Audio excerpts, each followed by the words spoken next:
بسم اللہ الرحمن الرحیم۔ ناظرین، آج کی اس ویڈیو میں آپ کو مسلمانوں کے دوسرے خلیفہ امام مالک رحمۃ اللہ علیہ کی زندگی کا انتہائی عبرتناک واقعہ سنائیں گے۔ اس واقعے کو سن کر آپ بھی یقیناً عبرت حاصل کریں گے۔ امام مالک رحمۃ اللہ علیہ 93 ہجری میں جلیل القدر صحابی جناب حضرت انس رضی اللہ عنہ کے گھر پیدا ہوئے۔ ایک دن مدینہ منورہ میں ایک عجیب و غریب واقعہ پیش آیا جسے سن کر لوگ حیران رہ گئے اور شدید خوف کا شکار ہو گئے۔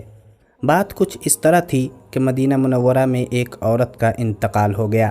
جب پیشہ ور غسالہ مرنے والی کو نہلا رہی تھی تو اچانک اس نے قریب کھڑی ہوئی خواتین سے کہا کہ مرحومہ ایک بدکار عورت تھی۔ ابھی غسالہ کے الفاظ کی گونج ختم بھی نہیں ہونے پائی تھی کہ اس کا ہاتھ مردہ عورت کے جسم سے چپک کر رہ گیا۔ چند لمحوں تک مرحومہ کے رشتہ دار خواتین اس راز کو نہ سمجھ سکی، مگر جب انتہائی کوشش کے بعد بھی غسالہ کا ہاتھ بدن سے علیحدہ نہ ہو سکا تو پھر ہر طرف ایک ہلچل سی مچ گئی۔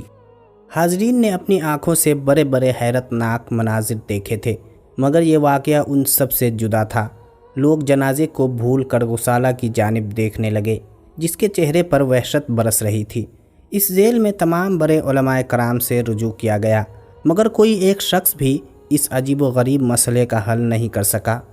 وقت تیزی سے گزرتا جا رہا تھا اور میت کی تدفین میں تاخیر ہوتی جا رہی تھی۔ غسالہ کے ساتھ مرحومہ کے عزیز و اقارب بھی سخت پریشان تھے۔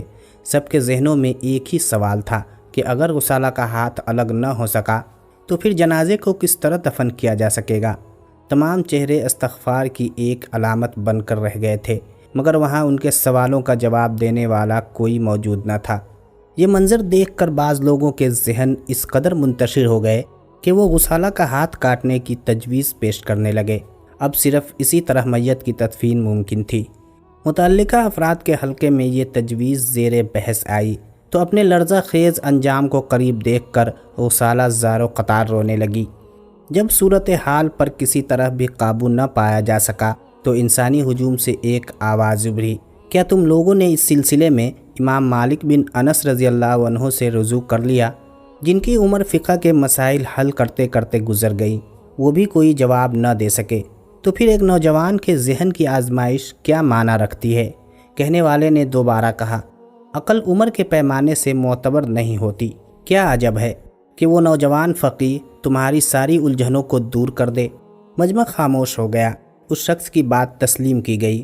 پھر کچھ معززین شہر حضرت امام کی خدمت میں حاضر ہوئے، اپنا عجیب و غریب مسئلہ بیان کیا اور جواب کا انتظار کرنے لگے۔ حضرت امام مالک رحمۃ اللہ علیہ بہت دیر تک غور و فکر کرتے رہے۔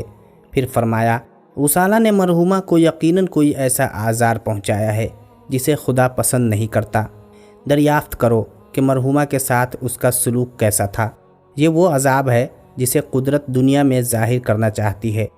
لوگ اٹھ کر چلے گئے اور جب انہوں نے غسالہ کو یہ بات بتائی تو وہ زار و قطار رونے لگی اور فوری اعتراف کر لیا کہ اس نے مرحومہ پر بدکاری کی تہمت لگائی تھی۔ حضرت امام مالک رحمۃ اللہ علیہ سے دوبارہ رجوع کیا گیا تو آپ نے فرمایا، مرنے والی ایک پارسا خاتون تھی۔ خدا کی غیرت نے یہ گوارا نہیں کیا کہ اہل دنیا کی نظر میں اس کی پاک سازی داغدار ہو جائے، اس لیے غسالہ کو تماشا بنا دیا گیا تاکہ لوگ عبرت حاصل کر سکیں۔ اب اس تہمت تراز عورت کے جسم پر 100 کوڑے لگاؤ تاکہ اس کا ہاتھ الگ ہو جائے۔ پھر ایسا ہی کیا گیا۔ شرعی حکم کے مطابق غسالہ کے 100 کوڑے لگائے گئے۔ جیسے ہی سزا کی تکمیل ہوئی، اس کا ہاتھ مرحوم خاتون کے جسم سے علیحدہ ہو گیا۔ حضرت امام مالک رحمۃ اللہ علیہ کے اس فتوے پر بڑے بڑے اہل دانش حیران تھے، اور اس کے ساتھ ہی تمام اہل عرب کو اندازہ ہو گیا تھا کہ آنے والا زمانہ اسی نوجوان کے فضل و کمال سے تعبیر ہوگا، اور پھر حقیقت میں بھی ایسا ہی ہوا۔ اللہ تعالی ہم سب کو عذاب قبر سے امان میں رکھے، آمین یا رب العالمین۔